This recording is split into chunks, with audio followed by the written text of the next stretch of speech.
देखिए, जो परसों 28 तारीख को हमारे बीच कुछ मिसअंडरस्टैंडिंग हो गई थी, जिसकी वजह से सोशल मीडिया ने इसको बहुत ज़्यादा बड़ा इशू बना दिया था। उस तरह का कोई भी इश्यूज़ नहीं था। मेरा ना किसी पार्टी से कोई लेना देना है, ना मैं किसी पार्टी का कार्यकर्ता हूँ।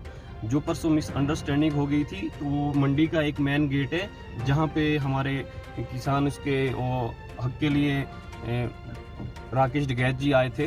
ना मुझको मालूम था कि मंडी में राकेश डकैत जी आ रहे हैं, न हमारे को किसी ने ये बताया कि उन्होंने यहाँ मंडी में आना है, उनका मंडी में प्रोग्राम है। अगर हमारे को ये पता होता कि राकेश डकैत जी आ रहे हैं, मैं किसान हूँ, मैं भी किसानों के हित के लिए लड़ता हूँ, मैं उसके बाद एक व्यापारी हूँ, जिस कारण हमारे बीच मिसअंडरस्टैंडिंग हो गई थी, तो शायद वो एक बहुत बड़ा इश्यूज बना दिया था। बाप बेटे की भी घर में लड़ाई होती है, उस चीज़ के लिए मीडिया को इतना बड़ा इशू नहीं बनाना चाहिए। वो हमारे पूजनीय हैं, हमारे दादा परदादा बाप के समान है। और जो मुझसे कुछ ऐसी उनके लिए कुछ गंदे लफ्ज़ निकले थे, तो शायद कुछ उन्होंने भी बोला था, वो इतना बड़ा इशू नहीं है। एक इस तरह के वो चलते रहते हैं। हम आज भी बोलते हैं, अगर कभी भी हिमाचल में उनका आना तय हुआ, तो मैं रूबरू मीडिया के सामने और सबके सामने ये बोल रहा हूँ कि मैं उनका भव्य स्वागत करूंगा। हम भी किसान हित के लिए है, और ना हमारे कुछ तरह की किसी ने जानकारी दी थी। देखो, उनका गैर प्रोटोकॉल के आना मंडी गेट पे कुछ वो चलो अपने लेवल से बात कर रहे थे, जिस वजह से मेरे को कोई उस दिन 1-2-1.5 लाख रुपए का नुकसान हुआ। नारेबाजी हो रही थी, गाड़ियाँ फंसी थी, वो गाड़ी में थे। उन्होंने भी मुझे आगे ऐसे बोला कि तेरे बाप का है। मैं भी थोड़ा कुछ कंफ्यूजन था, कुछ मेरा व्यापार में प्रॉब्लम चल रही थी, तो मेरा व्यापार नहीं हो पा रहा था, उनकी वजह से थोड़ा मेरे व्यापार में भी प्रॉब्लम आ रही थी। तो जो ये बहुत बड़ा इश्यूज बनाया, उसके लिए इतना बड़ा कोई इश्यूज नहीं है।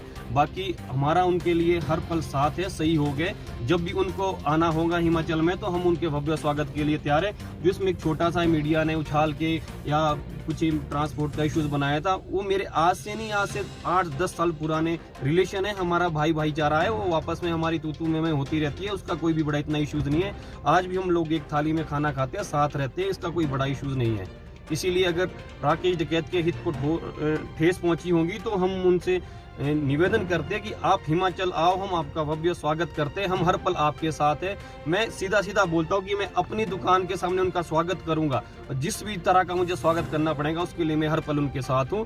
बाकी इतना बड़ा कोई इश्यूज नहीं है। अभी थोड़ा सा बिजी हूँ, मैं अपने ट्रांसपोर्ट भाई के साथ उनके पास दिल्ली मिलने जाऊँगा। हम भी मिलेंगे, हम भी सहयोग करेंगे। अभी थोड़ा सा व्यापार के कारण मैं उलझा हुआ हूँ, जिस वजह से उस दिन मेरे व्यापार में मैं भी थोड़ा डिप्रेशन में था, परेशान था। मेरा माल नहीं बिक पा रहा था, मंडी में माल बिक चुका था।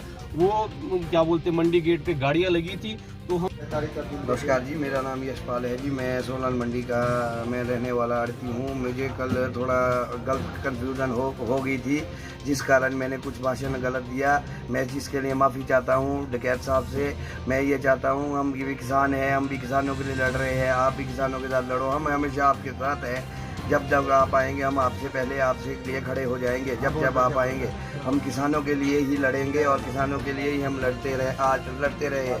आज तक भी हम किसानों के लिए लड़ते रहे हैं। जो आजकल मेरे से थोड़ी गलत भाषा यूज हुई, उसके लिए मैं माफ़ी चाहता हूँ। कृपया आप मुझे माफ़ करें, ताकि मैं कल आने वाले टाइम में किसान मोर्चे में सबसे पहले आपके साथ खड़ा रहूँ।